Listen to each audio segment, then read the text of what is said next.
Magandang umaga po sa ating lahat, JTG family. Bago po tayo magsimula, konting paalala sa ating announcement. Una na po dyan, magkita-kita po tayo tuwing midweek service. Yan po ay ginaganap tuwing Wednesday, alas 7 ng gabi. Magsama-sama rin po tayo every month. Tayo may Fuel Night Friday po natin yung ginaganap 7 p.m. dito po sa ating JTG GMA Hall. Also, we would like to encourage everyone at full capacity na po tayo sa ating Sunday worship service. Meron po tayong 8 a.m. at 10 a.m. That's on-site. At nagsusupport tayo online 10 a.m. to 11:30 a.m. at jtg.gma.ph.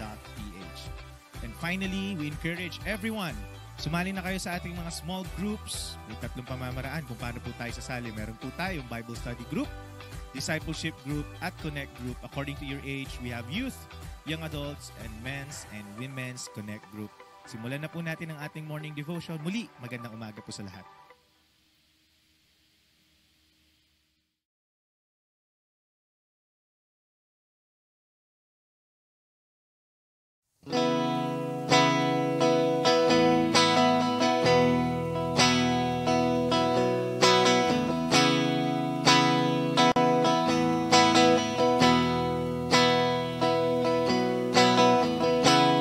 Nothing can separate, even if you run away. Your love never fades.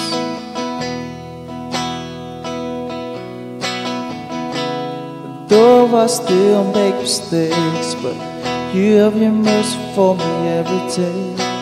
Your love never fades.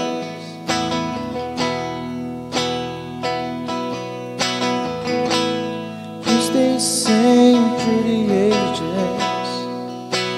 Your love never changes. It may be pain in the night, but joy comes in the morning. And when the oceans rage, I don't have to be afraid, because I know that you love me. Your love never fades.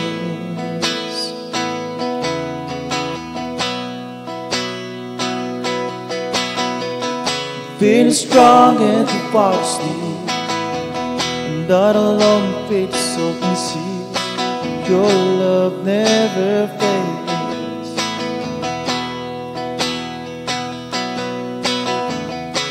The skies and the spots of light, and every thought of which the other side. Your love never fades.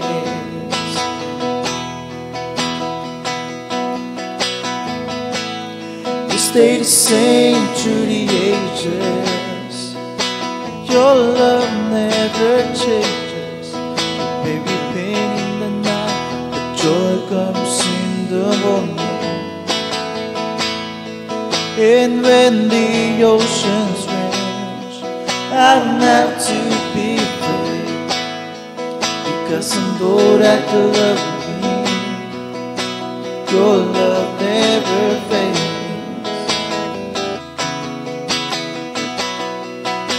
Your love never fades.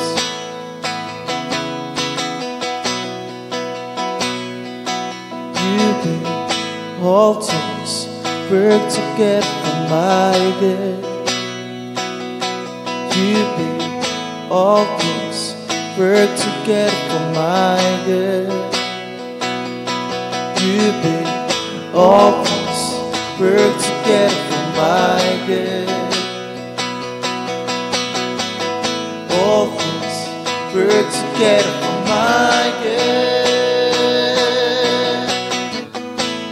You stay the same through the ages.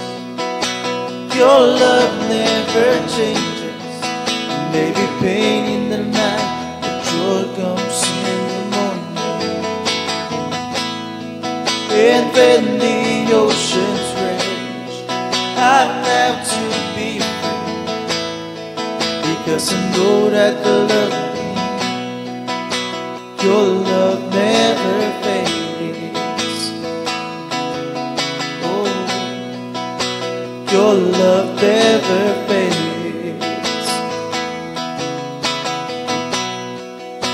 Your love never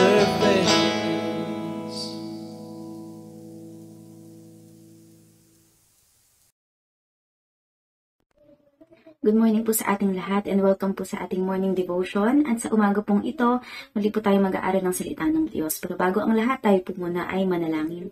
Let's pray. Father God, kami po ay patuloy na lumalapit. Kami po ay nagpapasalamat sa iyo sa umaga pong ito na muli niyo pong pinagkatiwala sa amin. We pray, Father God, patuloy na samahan mo po kami sa aming pag-aaral po ng inyong mga salita. Lord God, we pray na ikaw pong magbigay ng unawa po sa amin, Panginoon. At Lord God, ikaw ang manguna sa aming mga buhay. Salamat po, Diyos, pinagkakatiwala po namin sa iyo ang mga natitirang oras sa umagang ito sa pangalan ni Jesus. Amen.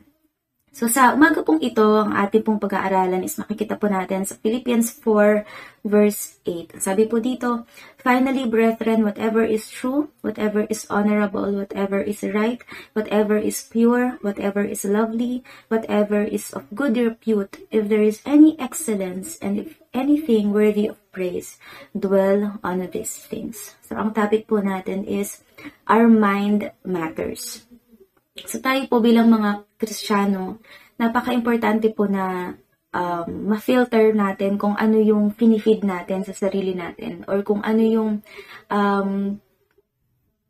nilalagay natin sa kaisipan natin. Kasi kung ano yung nasa mind natin, kung ano yung finifeed natin sa sarili natin, bababa siya sa heart natin, and then kung ano yung nasa heart natin, yun din yung magiging action natin. Yun yung magiging, yun yung ipapakita natin, yun yung magiging behavior natin, at yun yung paulit-ulit nating gagawin. So, importante po na talagang magkaroon tayo ng renewed mind. Katulad ng sinasabi sa Romans 12 verse 2, "Do not be conformed to this world, but be transformed by," sa pamagitan daw po ng by the renewal of your mind, that by testing you may discern what is the will of God, what is good and acceptable and perfect.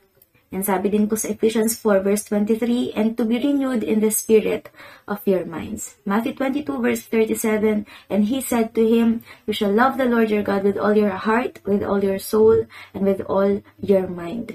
So, pinapakita dito that our mind really matters to God. And also, Colossians 3 verse 2, "Set your minds on things that are above, not on things that are on earth." Kasi kung ano yung nasa kaisipan natin, yun lang din yung magiging direction ng life natin. Yun lang din yung magiging goals natin. So, very important po na tayo po bilang mga Kristiyano, maging aware po tayo sa kung ano yung finifeed natin sa ating mga sarili. So, una po sa lahat, kanino po ba ina-address ni Paul itong sinasabi niya? O itong verse na ito. Sabi niya dyan, "Finally, brothers," or in other version po, brethren. Ayan, yung ginamit niya dyan is brethren. So, ibig sabihin, sa lahat po ng believers. So, walang exempted po sa atin. Lahat po tayo, need nating i-apply yung bagay po na ito. Dahil araw-araw po meron tayong laban sa utak natin. Every day, lagi tayong merong laban sa mind po natin. And, sabi nga po, sa utak natin, hindi po kayang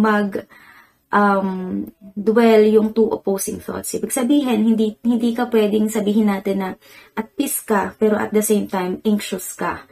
So, isa lang dyan talaga yung mostly na yun yung talagang nararamdaman mo, o yun talaga yung laman ng utak mo. So, ngayon, ano po ba yung mga bagay na sinasabi ni Paul that are acceptable for us to think about? So, number 1 po, sabi niya dyan, whatever is true. Ibig sabihin po ng true dito is true as to fact. Meaning, kung ano lang po talaga yung totoo. Hindi yung tingin natin na totoo yung mga prinsipyo natin. Diba tayo po bilang mga tao, may mga prinsipyo tayo at mostly yung mga prinsipyo na yun yung mga tingin natin na totoo. Hindi po. Bilang mga Kristiyano, wala po tayong ibang basis ng truth kundi ang salita ng Diyos lang po. The Word of God alone. The Word of God is the truth and we should dwell on the Word of God. Let us not dwell on lies katulad ng nangyari kila Adam and Eve na kung saan na-deceive sila ng kaaway. But let us dwell on the Word of God. Kaya tayo po bilang mga Kristiyano, very important po talagang nag-aaral po tayo ng salita ng Diyos. Kasi yun po yung truth na basis natin. Wala tayong ibang kumbaga, wala tayong ibang source ng truth, kundi yung Word of God lang. And Kasi doon nagre-reveal si God. So, tayo po bilang mga Kristiyano, we should dwell on the Word of God. So, mag-aral po talaga tayo ng salita ng Diyos. Next po is whatever is honorable. Comes from a word to revere or to worship. And its other New Testament uses, it describes the dignified lifestyle required of deacons, deaconesses, and older men. So, it talks about more on the character natin na lalo na tayong mga tao, we can easily adapt things, di ba? Halimbawa, meron tayong nakasama. Tapos ilang araw mo lang makasama yung mga words niya or yung mga kilos niya, minsan na-adapt mo na rin. So, wala namang problema kung may mga ma-adapt tayong mga bagay, but let us make sure lang na yung mga bagay na yon is hindi pa rin cause sa atin or yung makakadungis ng identity natin bilang mga Kristiyano. So, let us be aware lang po doon sa mga bagay na yun. Next po, whatever is right.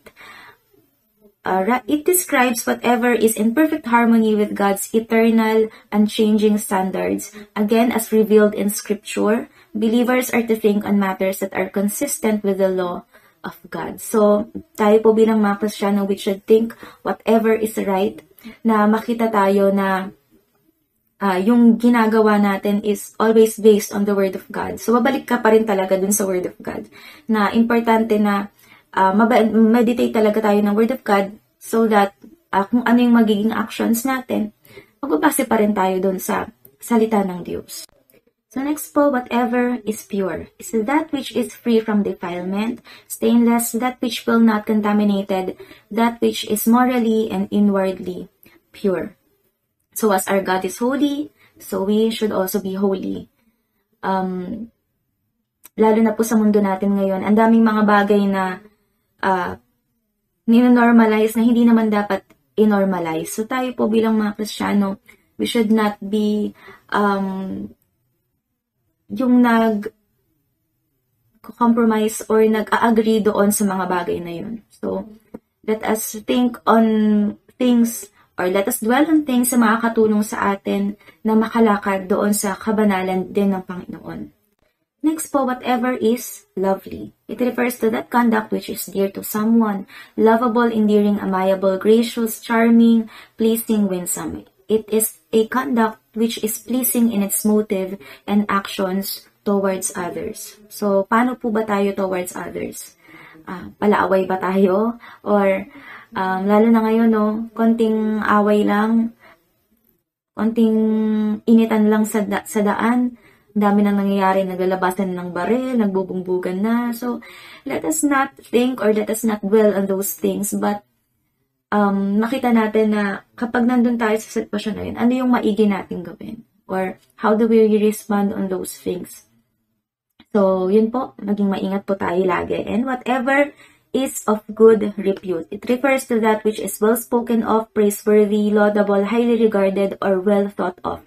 It is something or someone that deservedly enjoys a good reputation. So, halos lahat naman ng mga ito po ay halos same lang ng meaning. And ang pinaka-point dito ni Paul is, sabi niya nga, let us dwell on these things. Ibig sabihin, everyday ng buhay natin, hindi siya hindi siya suggestion na kapag may time lang tayo, ito yung gawin natin. Kapag may time lang tayo, let us think whatever is true, let us think whatever is pure. Hindi ganun but hindi siya suggestion, but it is a command na dapat tayong mga believers ginagawa natin siya. So, paano po ba, ano po yung dapat natin gawin para magawa natin siya? So, una, syempre, nandun yung pananalangin natin. Number 1 naman talaga yan. Let us pray na ma-overcome natin yung laban ng utak natin. Kasi hindi naman na talaga natin kaya ng tayo lang. Kaya natin yan with the power of the Holy Spirit sa tulong ng ating Panginoon. And pangalawa po, if we are really intentional sa paglakad natin sa kabanalan ng Panginoon, we must block out sources of sinful thoughts. So, lalo na po ngayon sa social media, di ba? isang swipe mo lang, marami ka nang mapapanood. So, kung nakikita mo, halimbawa sa feeds mo, is marami kang napapanood or nababasa na hindi okay. So, may mga paraan naman. So, pwede mo namang i-filter yung mga, yung mga feeds na yon. Or kung halimbawa, mayroong mga friends ka sa Facebook na hindi okay yung mga pinopost nila. So, kung ayaw mo siyang i-unfriend, so pwede mo namang tawag nito, yung hindi ka ma-update dun sa mga, post niya. So, may mga options naman ng ganun. So, ano po yung gusto kong sabihin dito? We should be intentional po if we really want na masunod itong mga bagay na ito.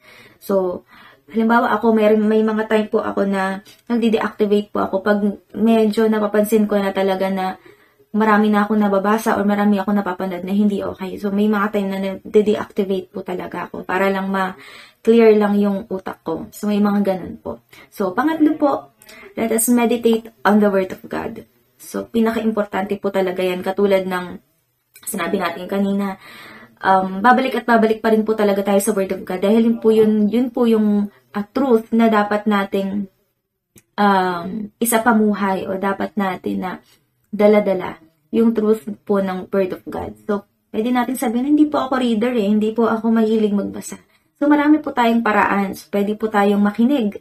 Diba? Madami na pong mga audio Bible na pwede tayong i-download. So, kung hindi ka masyadong hindi ka sa pagbabasa, hindi ka patient sa pagbabasa, so pwede tayong makinig. Pero kung gusto natin challenge yung sarili natin, mas maigi po talaga na basahin po natin at pag-aralan po natin ang salita ng Diyos. Pwede naman po, kung kaya na po natin na hindi makinig ng mga worldly songs, mas maigi po. Kasi yung mga worldly songs, kung awansin nyo, pag emo ka, imo rin yung pinapakinggan mo, mas lalo kang malulungkot o mas lalo kang madidepress. Pero kapag, halimbawa, nag-focus tayo more on sa mga worship songs, kapag medyo hindi okay yung pakiramdam mo, and nakinig ka ng mga worship songs, na-uplift ka pa, diba? So, mas makakatulong po sa atin if we listen more na lang po sa mga worship songs na kinakanta natin. At yun po, let us be intentional po sa mga bagay po na ito. Hindi lang po tayo basta nanalangin, but meron din po tayong action dun sa prayer natin. And I hope po na sa umaga pong ito, meron po tayong natutunan. God bless you po sa ating lahat at pagpalain po tayo ng ating Panginoon. Oh, hallelujah. Hallelujah, Jesus. We give you praise. We give you honor, Father God. Hallelujah, Jesus. We worship you. We worship you, Jesus. Hallelujah.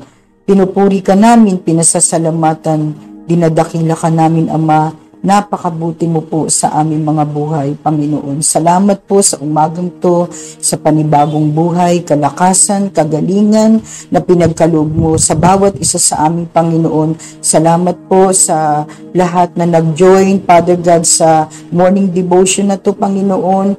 At alam ko, Lord God, na ang lahat ng to, Panginoon, ay galing sa iyo. Ang lakas namin, Panginoon, galing sa iyo. Salamat, ginising mo kami sa umagang to, Panginoon. Pinalakas mo kami muli, Panginoon. At salamat din po, Panginoon, sa ginamit mo na naghayag ng iyong salita. At gamitin mo pa po siya, Panginoon, mightily, Father God. At patuloy pa rin po siya, Panginoon, na maglilingkod sa inyo, Ama. At Lord God, ganun din po ang kanyang mga mahal sa buhay. Ingatan mo, gabayan mo, at i-bless mo rin po sila, Panginoon. Huwag mo po silang papabayaan, Ama. Salamat sa kabutihan at kahabagan mo sa aming mga buhay. Ano man nakikita mong karumihan sa aming mga puso't isipan, linisin mo po ang bawat isa't humingi po kami ng kapatawaran sa iyo, Ama. At sa oras na ito, Panginoon, salamat po, Lord God. Nais namin, Panginoon, na ang lahat ng mga anak mo ay magkaroon, Panginoon, ng desire, Panginoon, magkaroon ng tamang puso sa iyo, Panginoong Diyos, at tulungan mo kami na lumakad na may kabanalan, Lord God, ng holiness and righteousness sa iyo, Father God, na Lord, isik namin lagi yung presence mo, Father God. Lord God, salamat din po, Panginoon, sa mga anak mo, Lord God, na patuloy lumalaban kahit po may mga pinagdadaanan na mga problema. Lord, alam namin, Panginoon, lahat naman ng to ay may solusyon dahil andyan ka, Panginoon, para kami tulungan lahat, Ama. Dalangin po rin, Lord, na tulungan mo rin po mga anak mo na ngayon po ay nakakaranas ng mga panghihina. Yung iba po, Panginoon, ay bumitaw na, Panginoon. Tulungan mo po sila, Father God, na hawakan mo ng mahigpit ang bawat kamay namin, Panginoon, upang di kami makabitaw sa iyo. Kung kami lang, Lord, hindi namin kaya ang lahat ng to, Panginoon. Subalit kung kami po ay matitiwala sa iyo, makakaya namin ang lahat ng to, Panginoong Diyos. Maraming salamat po, Lord God, at sa lahat ng mga anak mo, Lord God, tulungan mo po na maging malakas, maging matatag. Higit sa lahat, ang aming mga pananampalataya, palakasin mo, patatagin mo, Panginoon, dahil ikaw po ang aming lakas, Panginoon, sa araw-araw na aming pamumuhay. Tulungan mo kami, Panginoon, na magtiwala sa iyo, Panginoon, sa lahat ng aming mga nararanasan sa panahon na to, Lord God. Salamat po, Ama. At huwag niyo pong papabayaan ang lahat ng mga anak mo, Panginoon, na may mga problema, Panginoon. At dalangin ko, Panginoon, itouch mo yung kanilang mga puso na magtiwala sa iyo, na meron silang Diyos na laging kaagapay nila, laging tutulong sa bawat may mga problemang pinagdadaanan. Tulungan mo po, Ama, ang lahat ng mga anak mo sa panahon na to. Kailangan ka po namin, Panginoon. Hindi po namin makakaya ang lahat ng to kung wala ang pagsama mo sa amin, Ama. Maraming salamat po, Panginoon. Palakasin mong bawat isa sa amin at tulungan mo rin po, Panginoon, na ang lahat ay magkaroon, Panginoon, ng tamang puso, lumakad na may kabanalan, may takot sa iyo, higit sa lahat, yung respeto, Lord, yung mataas na pagsamba sa iyo, Panginoon, ay iparanas mo sa mga anak mo, Panginoon, at maranasan namin lagi yung presensya mo. Salamat po, Father God. Ito po ang aming samot dalangin sa pangalan ni Jesus. Amen and amen. Thank you.